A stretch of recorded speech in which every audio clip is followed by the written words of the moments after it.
हमारा 5 कोश होते हैं, ये हम सब जानते ही हैं।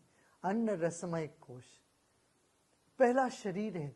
ये वातावरण, पर्यावरण हमारा पहला शरीर है, जहाँ से हमको अन्न मिलता है।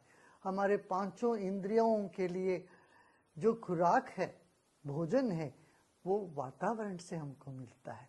सुंदर दृश्य हो, सांस लेते हैं, वो सांस की पवित्रता, शुद्धता से ही तो हम जीवित रह पाते हैं।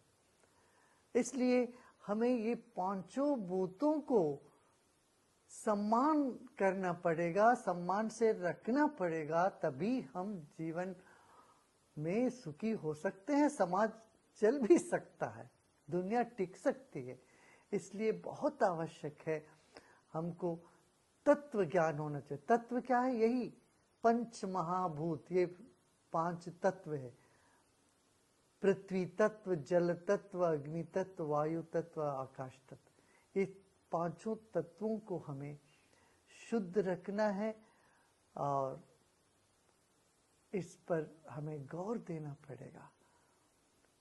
हम हमारे ज़मीन को कितना जहरीली कर देते हैं, कितनी तरह के रासायनिक खाद डाल डाल के जमीन को निर्वीर्य कर दे रहे हैं।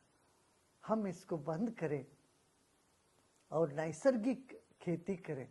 मुझे बहुत हर्ष हो रहा है बताने में कि भारत में लाखों किसान आज नैसर्गिक खेती करते हुए उनके जीवन का स्तर को उन्होंने ऊंचा किया।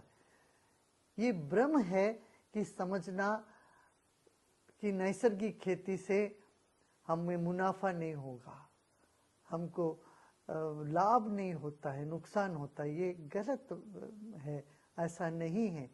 तो आप सबसे हमारा अनुरोध है, आप ऑर्गेनिक चीज़ों को लीजिए, खरीदिए, खाइए और ज़मीन पर ऐसी कोई चीज़ ना डालो जिससे ज़मीन खराब हो जाता। पृथ्वी तत्व पर हम ध्यान दें। इसी तरह से हम पेड़ उगाएं। इस विश्व पर्यावरण के दिवस पर सब लोग वृक्ष लगाने का संकल्प करें। हमारे परंपरा में बहुत पुरातन ये प्रथा है जहाँ हर एक व्यक्ति जीवन में 5 बड़े बड़े वृक्ष को लगाना ही, पंचवटी लगाना ही।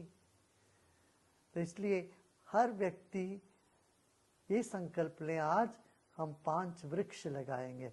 फिर जल के स्रोत बहुत आवश्यक है, हमें इनको बचाना, नदियों को बचाना है, तालाबों को साफ रखना है।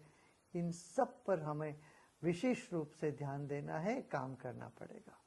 तो इसलिए हम सब संकल्प लें, तालाबों को और नदियों को पुनरुज्जीवित करें और ईंधन के जगह हम सूर्य का ईंधन, सूर्य की ऊर्जा को हम प्रयोग में ले आए, हवा की ऊर्जा को हम प्रयोग में ले आए और हवा को शुद्ध रखने के लिए हम प्लास्टिक जलाना बंद करें, खेतों को जलाना बंद करें।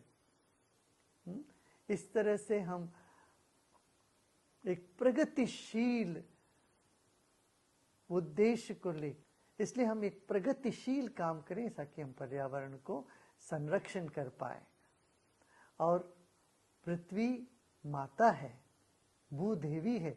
भगवान विष्णु के एक तरफ से लक्ष्मी जी है, दूसरे तरफ से भूदेवी है। श्रीदेवी, भूदेवी ये नारायण के हैं। अपने भूमि को हम संरक्षण नहीं करेंगे तो न श्री रहेगी, न जीवन रहेगा, न नारायण रहेंगे। ये याद रखना।